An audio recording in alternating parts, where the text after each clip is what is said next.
नमस्कार दोस्तों, मैं कुंदन कुमार आपका स्वागत करता हूं आपके अपने चैनल एसएससी दीप पर। कैसे हैं? आशा करते हैं अच्छे होंगे, स्वस्थ होंगे और अपने एग्जाम की तैयारी में लगे हुए होंगे। आपके एग्जाम से संदर्भित आज हम रीजनिंग के पार्ट 86 करने वाले हैं। 85 पार्ट तक आपने यदि नहीं देखा तो प्लेलिस्ट में जाके आप 1 to 85 पार्ट जरूर देख लें। आज 86 पार्ट में टॉप 20 अति महत्वपूर्ण प्रश्न करने वाले हैं जो आपके आगामी आने वाले एग्जाम में काफ़ी सहायता प्रदान करेंगे। इस प्रश्नों का अधिक से अधिक जरूर प्रैक्टिस कीजिएगा ताकि आप अपने स्कोर को बढ़ा पाएं। हम जो भी प्रश्न आपके लिए उपलब्ध करवाते हैं ये सारे प्रीवियस ईयर से संग्रहित सारे एग्जाम के प्रश्न होते हैं। इसका अधिक से अधिक जरूर प्रैक्टिस करें। वीडियो शुरू से अंत तक जरूर देखिएगा। वीडियो अच्छा लगे तो लाइक और कमेंट कर दीजिएगा। चैनल पे नए आए हैं तो प्लीज़ सब्सक्राइब कर लीजिए चैनल को। दोस्तों को अधिक से अधिक शेयर कर दीजिए। बेल आइकन को ऑल सेट पे जरूर डाल दीजिएगा। अब सीधा हम प्रश्न पे आते हैं। क्वेश्चन नंबर 1, निम्नलिखित श्रृंखला में प्रश्न संख्या को प्रतिस्थापित करने वाली संख्या का चयन करना है। तो अब इसका चयन कैसे करेंगे हम? 16 को क्या करेंगे? 30 होगा। 30 को क्या करेंगे? जो 62 होगा। 62 को क्या करेंगे? 122। ये संबंध स्थापित करते हुए प्रश्नवाचक चिन्ह का मान ज्ञात करना है। तो 16 को 16 में कितना जोड़ेंगे? 30 होगा। 16 4 20 और 10 30, 14 जोड़ने पर 30 होता है। 16 में कितना जोड़ने पर 30 हो रहा है? तो 16 में 14 जोड़ने पर 30 हो रहा है। तो 16 में जब 14 जोड़ेंगे तो 30 होगा, लेकिन अगली संख्या 30 में 32 जोड़ने पर 62 होगा। 30 में 32 जोड़ने पर 62 होगा। तो हम 16 को क्या करें कि 30 प्राप्त कर लें। 16 को क्या करें कि 16 को 2 से यदि गुना करते हैं तो जोड़ का नियम यहाँ नहीं लगेगा। तो हम कौन सा नियम लगाएंगे देखते हैं। वो 16 को यदि हम 2 से गुना कर दें, 16 को 2 से गुना कर दें तो 16 दूनी 32 और उसमें से 2 घटा दें तो 30 हो जा रहा है। तो इसका मतलब हम 30 प्राप्त कर लिए। तो वही हम 30 के साथ यदि करें कि 30 में 2 से गुना कर दें तो 30 दूनी 60, लेकिन यहाँ +2 करना पड़ रहा है तब जाके 62 हो रहा है। मतलब एक में -2, एक में +2। अब वही हम 62 के साथ यदि करें तो 62 गुना 2 कर दें तो 2 दूनी 4, 6 दूनी 12, 124 और यहाँ 122 लाना है। इसका मतलब हमने पैटर्न ढूंढ लिया। 122 आ गया कि पहले 16 के साथ -2 करना है गुना में और उसके बाद +2 करना है। हमने पैटर्न ढूंढ लिया। वही हम 122 के साथ करेंगे। 122 को 2 से जब गुना करेंगे तो 2 दूनी 4, 2 दूनी 4, 244 और यहाँ हमें 2 जोड़ के प्राप्त करना होगा। हमने पैटर्न क्या प्राप्त किया? हमने पैटर्न प्राप्त किया कि गुना करना है। पहले क्या करना है? गुना करना है 2 से। 2 से सब में गुना कर रहे हैं। 2 से सब में गुना कर रहे हैं। उसके बाद पहले -2 करना है, उसके बाद +2 करना है, फिर -2 और उसके बाद फिर +2 करना है। अब यहाँ पे 246 हमने प्राप्त कर लिया।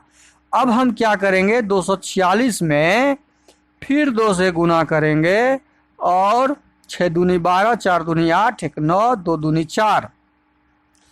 अब यहाँ प्लस का चिन्ह हमने डाल दिया था तो 2 घटा के हम अगली संख्या प्राप्त करेंगे। मतलब 490 हमारा आंसर आना चाहिए और 490 ही आंसर होगा जो ऑप्शन ए में दिया हुआ है। यहाँ पे प्रश्नवाचक चिन्ह की जगह पे 490 हमारा आ जाएगा। क्वेश्चन नंबर 1 हमारा कंप्लीट। क्वेश्चन नंबर 2 है आपके सामने। उस शब्द युग्म का चयन करें जिसमें 2 शब्दों के बीच ठीक वही संबंध है। देखिए, पाँव का संबंध मोजे के साथ जो है वही संबंध हमें ऑप्शन में से ढूंढना है कि क्या होगा। पाँव मोजे में पहना जाता है तो उंगली, नाखून, सिर, पगड़ी। हाँ, सिर, पगड़ी। सिर में पगड़ी पहना जाता है। सिर में क्या पहना जाता है? पगड़ी पहना जाता है। तो हमारा इस पैटर्न के हिसाब से ऑप्शन बी सही होगा। ऑप्शन बी सही होगा। ऑप्शन ए नहीं होगा, ऑप्शन सी नहीं होगा, ऑप्शन डी भी नहीं होगा। अगला प्रश्न है क्वेश्चन नंबर 3। कौन सा बेन आरेख निम्नलिखित वर्गों को सही निरूपित करता है? अब देखिए, इसमें बेन आरेख बनाना है। चूहा का संबंध हमें ज्ञात करना है चूहा का जूते के साथ या चूहा का संबंध चमगादड़ के साथ या जूते का चमगादड़ के शब्दों के बीच संबंध स्थापित करते हुए हमें वेन आरेख प्राप्त करना है। तो एक चूहा का हम ये जब वेन डायग्राम बना लेंगे तो चूहा एक प्रकार का जानवर है, चमगादड़ भी एक प्रकार का जानवर है, ये इस दोनों में कोई संबंध स्थापित नहीं हो रहा है। तो जूता तो एक अलग वस्तु का ही नाम है, तो जूता ही हो गया। मतलब तीनों का अलग अलग डायग्राम जो ऑप्शन बी में दिख रहा है, तो हमारा ऑप्शन बी सही हो जाएगा। अगला प्रश्न है क्वेश्चन नंबर 4, कौन से विकल्प दी गई श्रृंखला को पूर्ण करेगा। अब यहाँ जो श्रृंखला दी गई है उसमें कौन सी श्रृंखला इसको पूरा करने वाला है। अब पूरा करने वाला श्रृंखला को पहले काउंट करेंगे, 1 2 3 4 5 6 7 8 9 10 11 12 13 14 15 16 17 18 19 20। 20 में यदि हम 4 से भाग देते हैं तो 4 पंचे 5 का हिसाब बनेगा या 4 का हिसाब बनेगा, 5 या 4 का। अब हम देखते हैं इसमें, अब इसमें क्या देखना है कि हमें देखना है कि इसके पैटर्न में क्या क्या दिख रहा है। डबल ए दिख रहा है, देखिए डबल ए दिख रहा है, सी दिख रहा है, डी दिख रहा है, बी दिख रहा है। इसका मतलब है 1 2 3 ए बी सी डी, हमारा यह ग्रुप जो बनेगा 5 5 का बनेगा। 1 2 3 4 5 5 5 1 2 3 4 5 5 5 का 1 2 3 4 5 5 5 का हमने 4 ग्रुप बना लिया। अब देखिए सब में 2 2 खाली है, यहाँ पे हम कंप्लीट करेंगे इससे। यहाँ शुरू में ए उसके बाद सी है, यहाँ भी ए और यहाँ भी सी है, मतलब इस यहाँ पे क्या हो जाएगा, सी हो जाएगा। ए के बाद सी हो जाएगा और सी के बाद खाली स्थान है, तो यहाँ सी के बाद क्या दिया हुआ है, डी दिया हुआ है, तो यहाँ पे सी के बाद हमारा डी आ जाएगा। सी के बाद क्या आ जाएगा, डी आ जाएगा। 1 2 3 4 5 डी आ जाएगा। और डी के बाद यहाँ पे बी दिया हुआ है, तो यहाँ पे हम बी डालेंगे और बी के बाद यहाँ पे ए है, तो यहाँ पे ए हो जाएगा।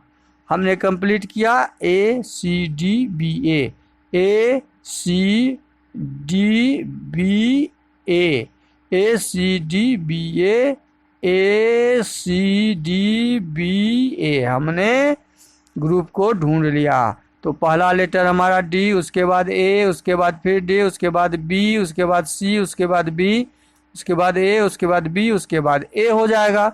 तो यह ऑप्शन हमारा कहाँ पे दिख रहा है, यह ऑप्शन हमारा ऑप्शन ए में दिख रहा है, तो ए हमारा सही हो जाएगा। अगला प्रश्न है क्वेश्चन नंबर 5, निम्नलिखित प्रश्न में उस नंबर का चयन करें जिसे दिए गए विकल्पों में से प्रश्न चिन्ह के पर क्या रखा जा सकता है। यहाँ पे क्या रखा जा सकता है। अब इस तरह के जब भी प्रश्न आवे तो बड़े छोटे से बड़े की तरफ हमें पहले चेक कर लेना है। छोटे से बड़ा यहाँ पे आए, 7 और 6 को जोड़ लेंगे तो 7 6 13 और 13 को 3 से जोड़ेंगे तो 13 3 16 और 16 को फिर इसी 3 से गुना करते हैं तो 48 प्राप्त हो रहा है। देखिए यहाँ पे हम जोड़ करने से नहीं ज्ञात पर कर पा रहे हैं, लेकिन जोड़ में उसी लास्ट वाली संख्या से इस कॉलम में क्या हो रहा है कि 7 जोड़ 6 जोड़ 3 हमने कर लिया 13 और इसी 3 से फिर गुना कर दिया, तो 13 तिया 16 तिया 48, यहाँ जब जोड़ेंगे तो 16 तिया 48 हमारा ये प्राप्त हो गया। हम सेकेंड वाले कॉलम में भी देखते हैं क्या यही नियम लग रहा है। 4 जोड़ 9 जोड़ 8, जब जोड़ेंगे तो 9 8 17 और 4 21, 21 को हम 8 से गुना करेंगे, क्योंकि यहाँ पे 8 दिया हुआ है तो 8 से गुना करेंगे तो 21 तिया 63। हमने इस कॉलम में पैटर्न ढूंढ लिया। क्या ढूंढा कि ये संख्या 2 और 5 3 7 को जोड़ देते हैं, 2 5 7 को जोड़ देते हैं तो 7 5 12 2 14 और गुना फिर इसी संख्या से गुना करते हैं 14 सते 7 5 12 12 2 14 14, 5 2 7 दूनी 14 और 14 को 7 से जब गुना करेंगे तो हमारा आंसर क्या आ जाएगा? 14 सते 7 चौके 28 और 7 2 9 चौसते 98। हमारा ऑप्शन यहाँ पे टाइपिंग मिस्टेक है, तो हमारा आंसर क्या हो जाएगा? 98 हो जाएगा, जो ऑप्शन डी में है दिया हुआ। ऑप्शन डी हमारा सही हो जाएगा। अगला प्रश्न है क्वेश्चन नंबर 6। क्वेश्चन नंबर 6 हम देखते हैं क्या दिया हुआ है। एक निश्चित कोड भाषा में ब्लेड को LABAD लिखा, तो उसी कोड भाषा में टेबल को क्या लिखेंगे? देखिए इसको क्या किया है, ब्लेड को क्या कर दिया है, यह ब्लेड को B और L को क्रॉस कर दिया। हम यहाँ कर लेते हैं BLADE।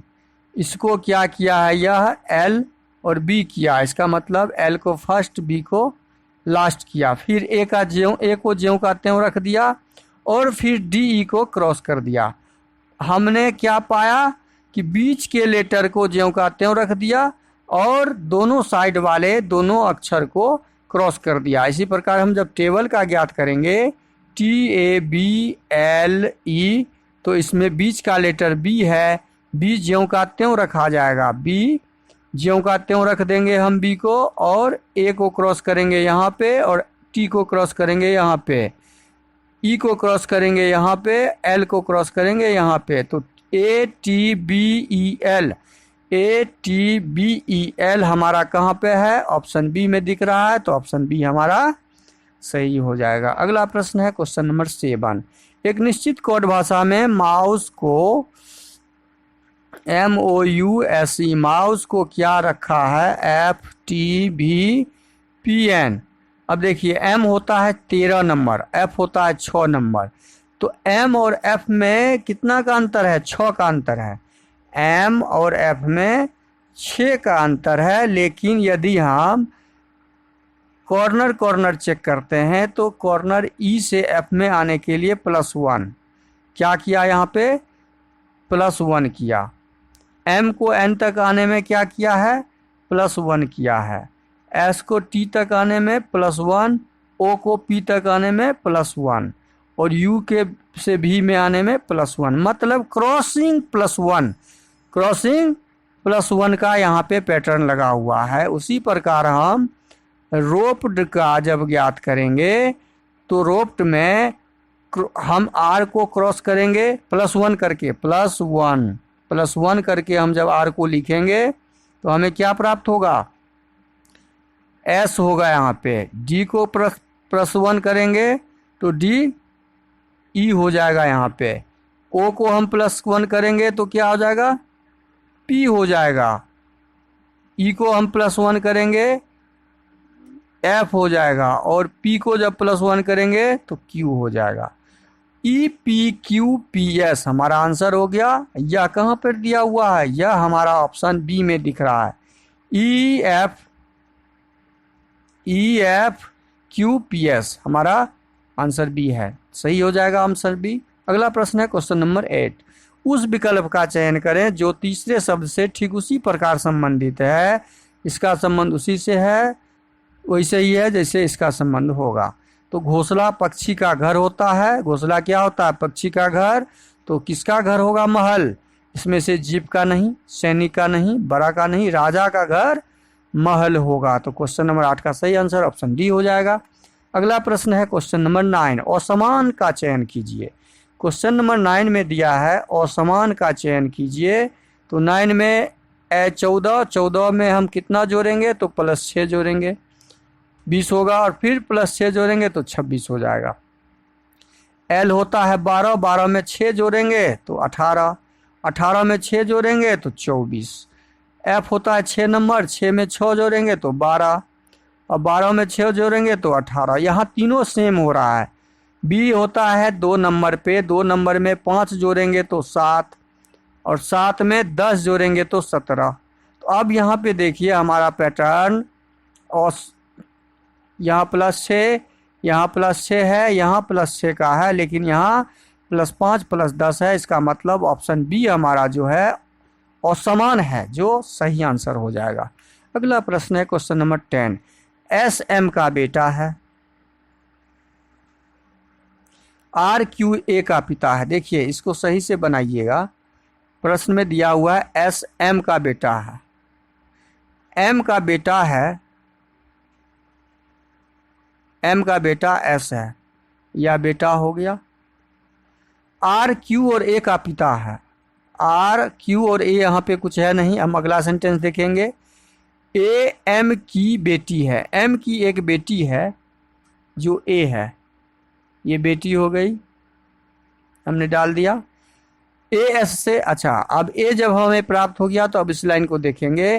क्यू और ए का पिता आर है, ए का पिता है कोई जो आर है, यह पिता है, ठीक है।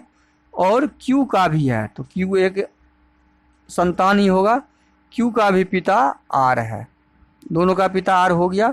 ये भाई बहन होगा, ये क्या होगा, भाई बहन होगा, ठीक, डाल दिए।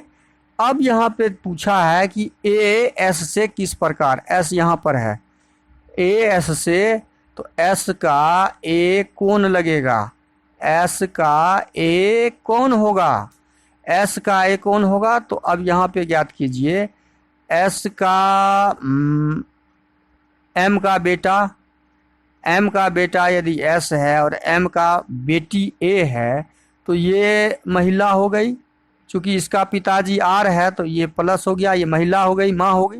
तो एस के माँ का बेटी इसका बहने न होगा, सीधा तो दिख रहा है। इसका बेटा, इसकी बेटी, तो इसका बहन हुआ। तो ऑप्शन डी इसका क्या हो जाएगा, सही हो जाएगा, ऑप्शन डी। अगला प्रश्न है क्वेश्चन नंबर 11। उस सही विकल्प का चयन करें जो निम्नलिखित शब्दों के एक तर्कपूर्ण और अर्थपूर्ण क्रम को दर्शाता है, एक तर्कपूर्ण और अर्थपूर्ण क्रम को दर्शाता है। यह इस प्रश्न का सही आंसर होगा। तो इस प्रश्न का सही आंसर फल, बीज, पौधा, फल, फसल से संबंधित शब्द है। तो इसमें से पहला शब्द हम क्या रखेंगे, पहला शब्द हमारा क्या होगा, पहला शब्द इसमें हो, पहला शब्द हमारा हो जाएगा इसमें फल, बीज, पौधा, कटाई और बिक्री में पहला शब्द आ जाएगा कौन सा, वह हो जाएगा बीज। पहले हम बीज बोएंगे, पहले क्या करेंगे, हम बीज बोएंगे। तो बीज पहला आ जाएगा, बीज हट जाएगा मेरा यहाँ से। बीज बोने के बाद क्या होगा, बीज पौधा देगा, बीज क्या देगा, बीज से पौधा ज्ञात निकलेगा। तो ये पौधा हमारा दूसरा हो जाएगा, मतलब 5 नंबर भी हट गया। पौधा जब हो जाएगा तो पौधा से फल प्राप्त होता है, पौधा फूल फल देगा, फूल यहाँ है नहीं तो फल, फल 1 नंबर में है तो 1 नंबर लिखेंगे, ये फल भी क्लियर। फल जब दे देगा तो फल की हम क्या करेंगे, कटाई करेंगे, हार्वेस्ट करेंगे, हार्वेस्टिंग, कटाई करेंगे तो 2 नंबर उसके बाद। और कटाई करने के बाद, सुखाने के बाद उसको हम बेचने जाएंगे। 35, 12, 4, 35, 12, 4 हमारा ऑप्शन ए में दिख रहा है, तो ऑप्शन ए ही हमारा सही हो जाएगा। इस प्रश्न का सही आंसर क्या हो जाएगा, ऑप्शन ए हो जाएगा। अगला प्रश्न है आपका क्वेश्चन नंबर 12। निम्नलिखित शब्दों को इस प्रकार व्यवस्थित करें कि अंग्रेजी शब्दकोश में पाए जाते हो। अब देखिए इस तरह के प्रश्न में डी कॉमन है तो डी को काट दीजिए, डी सब में कट गया। अब यहाँ पे पहला लेटर, पहला में ई है, आई है, ई है, ई है। अब ई वाला यहाँ पे 4 है और आई वाला 1 है, तो ई पहले आएगा और आई लास्ट में आएगा। इसका मतलब है 3 नंबर हमारा जो है वो अंत में आएगा, 3 नंबर हमारा अंत में आएगा। इस सी और डी, इससे कंफर्म हो गया कि सी और डी हमारा ऑप्शन नहीं होगा। अब यहाँ पे कॉमन है, ये कट गया, ये कट गया। अब कॉमन ई वाला देखेंगे, इसमें ई, तो ई काटेंगे, इसका ई काटेंगे, इसका ई काटेंगे, इसका ई काट देंगे। अब एन, यहाँ पर एन, यहाँ पर एन और यहाँ पर एम और यहाँ पर एस है। तो एस 19 नंबर पे, एम 13 नंबर और एन 14, तो 13 नंबर वाला पहले हो जाएगा। इसका मतलब 4 नंबर वाला लेटर और शब्द हमारा पहले आएगा, वो कट गया। अब हमारे पास बचा एन वाला। इस दोनों में एन और एन कॉमन है तो एन हटा देंगे। एन जब हट जाएगा तो अब हम देखेंगे ओ और एस। ओ और एस, यहाँ पर एस वाला यहाँ पे आ जाएगा 2 नंबर 3 के बगल में। अब हमारे इस 2 में ही देखना है कि ओ और एस में पहले एस 19 और ओ 20 होता है। इसका मतलब 5 नंबर हमारा इसके बाद और 1 नंबर, तो 45 5 नंबर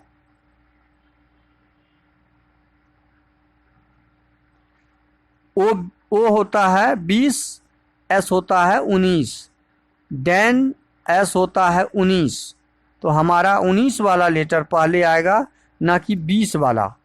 नहीं, ओ होता है 15 नंबर। देखिए ओ हमने 20 जोड़ दिया, टी होता है 20 नंबर पे, ओ होता है 15 नंबर पे, तो ओ वाला पहले आएगा। उसके बाद हमारा तो 41 52 3, ये ऑप्शन जहाँ पे होगा 41 52 3 जो ऑप्शन बी में दिख रहा है, तो ऑप्शन बी हमारा सही हो जाएगा। अगला प्रश्न है क्वेश्चन नंबर 13। क्वेश्चन नंबर 13 में दिया हुआ है यदि ए जनवरी 2016 शुक्रवार था तो 31 दिसंबर 2016 क्या होगा। चूंकि 2016 जो है आपका क्या है, लीप ईयर वर्ष है, यह लीप ईयर वर्ष है। जब लीप ईयर वर्ष होगा तो 366 दिन होगा। 2016 में कुल कितने दिन होंगे, 366 दिन। और चूंकि 1 जनवरी का दिन हमें पता है तो 1 दिन हमारा घट जाएगा, तो हमारा ज्ञात करना है कितने दिन का दिन, 365 दिन का। अब इसमें हम क्या करेंगे, 7 से भाग लगाएंगे और शेष फल ज्ञात करेंगे, तो शेष हमारा निकलेगा 1। शेष जब 1 निकलेगा तो शुक्रवार में हम क्या करेंगे, 1 दिन जोड़ देंगे। शुक्रवार में 1 दिन जोड़ देंगे, चूंकि यहाँ शुक्रवार दिया हुआ है 1 जनवरी को, 1 जनवरी शुक्रवार है तो शुक्रवार में 1 जोड़ देंगे, तो हमारा 31 दिसंबर को शनिवार हो जाएगा। क्या हो जाएगा, शनिवार आंसर हो जाएगा, जो ऑप्शन ए में दिया हुआ है, तो हमारा ऑप्शन ए सही हो जाएगा। कुल दिन से कुल दिन निकाल लीजिए, आपका सही आंसर निकल जाएगा। अब आते हैं क्वेश्चन नंबर 14। 1 जनवरी 2010 को शुक्रवार था, 31 दिसंबर 2010 को कौन सा दिन होगा। अब देखिए 1 जनवरी को 2010 हमारा लीप ईयर वर्ष नहीं है, शुक्रवार था, क्लियरली यहाँ पे प्रश्न में दिया हुआ है। 31 दिसंबर को हमें ज्ञात करना है, तो 1 जनवरी से 31 दिसंबर, कुल 31 दिसंबर तक कुल दिनों की संख्या, कुल दिन क्या हो जाएंगे, कुल दिन हो जाएंगे 365 दिन में से जनवरी का 1 दिन घट जाएगा। ये 1 जनवरी 2010 क्यों घटा रहे हैं, क्योंकि इसका दिन तो हमें पता है, इसका दिन हमें शुक्रवार ज्ञात है, तो वो दिन तो हट जाएगा ना, इसलिए 364, और 364 में 7 से भाग देंगे तो हमारा शेष फल 0, यह शेष आएगा 0। इसका मतलब हमारा शुक्रवार में 0 जोड़ेंगे तो शुक्रवार ही होगा, और आंसर भी हमारा शुक्रवार ही होगा। मतलब 31 दिसंबर हमारा शुक्रवार ही आएगा। कितना आसानी से हमने ज्ञात कर लिया, तो ऑप्शन बी हमारा सही हो जाएगा। अगला प्रश्न है क्वेश्चन नंबर 15। दी गई आकृति में कितने त्रिकोण हैं। अब देखिए त्रिकोण जब ज्ञात करना हो तो एक त्रिभुज तो यहाँ दिख रहा है 1 2, इससे हमें 3 त्रिभुज प्राप्त हो गए। अब एक त्रिभुज ये दिख रहा है तो दूसरा त्रिभुज इसी टाइप का हमारा ये दिख रहा है। देखिए यहाँ से यहाँ आए और यहाँ से यहाँ आए, यहाँ से यहाँ आए, और बीच में ये लाइन दिया हुआ है, तो बीच में ये लाइन दिया हुआ था 1 और 2 ए, तो इसको जब निकालेंगे तो 3 त्रिभुज हमारा यहाँ से निकल गया, तो 3 + 3 6 हो गया, 6 हो गया, और 1 ये हो गया 7 हो गया, और 1 ये हो गया 8 हो गया, कुल 8 हो गया हमारा त्रिभुज। और 8 में से हम जब ये दोनों ज्ञात कर रहे हैं तो ये त्रिभुज तो दोनों में दिख रहा है, तो ये त्रिभुज दोनों में जब दिख रहा है ये त्रिभुज, तो वो त्रिभुज तो हमको हटाना होगा, वो त्रिभुज हमें यहाँ से घटाना होगा। ये त्रिभुज इस त्रिभुज में भी, इस 3 में भी दिख रहा है और इस 3 में भी दिख रहा है, तो एक त्रिभुज हमारा माइनस हो जाएगा, तो हमारा त्रिभुज बचा कितना 7।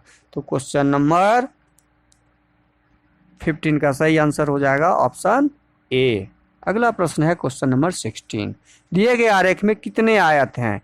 ये 1 2 3 कॉलम हैं, उसी प्रकार 2 रो हैं। ये आयत है ही नहीं, इसको हटा लेते हैं। तो हम क्या, आयत के ज्ञात करने का क्या नियम है कि दोनों को जोड़ लेते हैं। इसको यदि जोड़ते हैं 1 2 3 2 5 1 6, और तब इस दोनों को क्या करते हैं, गुना कर लेते हैं। 6 गुना 3 छत्रिक 18, 6 गुना 3 कर लेते हैं, छत्रिक 18 कर लेते हैं। तो हमारा आंसर क्या हो जाएगा, कुल आयत की संख्या 18 हो जाएगा। अगला प्रश्न है क्वेश्चन नंबर 17। दर्पण में ये कैसा दिखेगा? जब 2 हमारा दर्पण में आएगा तो ये 2 का ठीक उल्टा हमारा कैसे हो जाएगा, ये 2 बन जाएगा। ये 2 बनेगा तो ये 2 हमारा ऑप्शन में ये नहीं है, ये भी नहीं है, ये भी नहीं है, ये दिख रहा है। तो अब बस एक ही दिख रहा है, तो हमारा ऑप्शन ए ही सही हो जाएगा, इसमें हम आगे जाएंगे ही नहीं। अगला प्रश्न है क्वेश्चन नंबर 18। नीचे दिए गए अक्षर समूह को उपयोग करने कौन सा अक्षर नहीं बनाया जा सकता है? कौन सा अक्षर इसमें नहीं बनेगा? अब देखिए, एक्सपर्ट में एक्स है, पी है, आर है, ई आई है, एन है। देखिए सब है, पी है, आर है, आई है, ई है, एन है। एक्स है, इसमें भी पी है, आई है, ई है, आर है। एक्स है, पी है, आई है, ई है, आर है।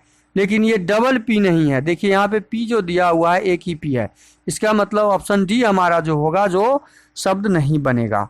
अगला प्रश्न है क्वेश्चन नंबर 19। निम्नलिखित आकृति में त्रिभुजों की संख्या।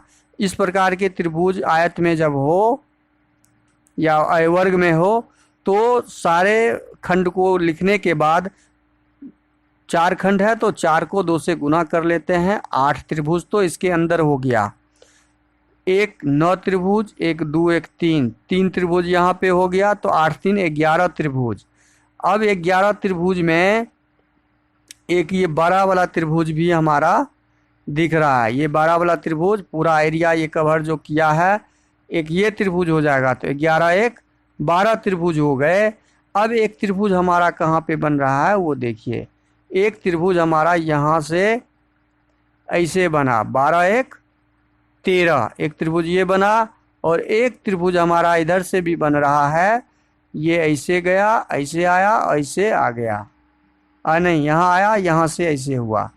तो एक त्रिभुज ये बना, एक त्रिभुज ये बना, 12 2 14 त्रिभुज हमारा सही आंसर हो जाएगा क्वेश्चन नंबर 19 का। तो ऑप्शन बी हमारा सही हो जाएगा। अगला प्रश्न है क्वेश्चन नंबर 20। विषम की पहचान करें। विषम की पहचान करने के लिए नौका, पनडुब्बी, नाव, ये तीनों पोत जहाज, पानी के ऊपर तैरने वाला ये सब है। ये पानी के ऊपर तैरता है, ये भी पानी के ऊपर तैरता है, लेकिन पनडुब्बी पानी के अंदर तैरता है, अंदर रहता है। तो विषम हमारा ऑप्शन बी इसका सही आंसर हो जाएगा, ऑप्शन बी। वीडियो को शुरू से अंत तक जरूर देखिए। वीडियो अच्छा लगे तो लाइक और कमेंट कर दीजिए। चैनल पे नए आए हैं तो प्लीज़ सब्सक्राइब कर लीजिए चैनल को, ताकि मेरा हौसला और मनोबल बना रहे।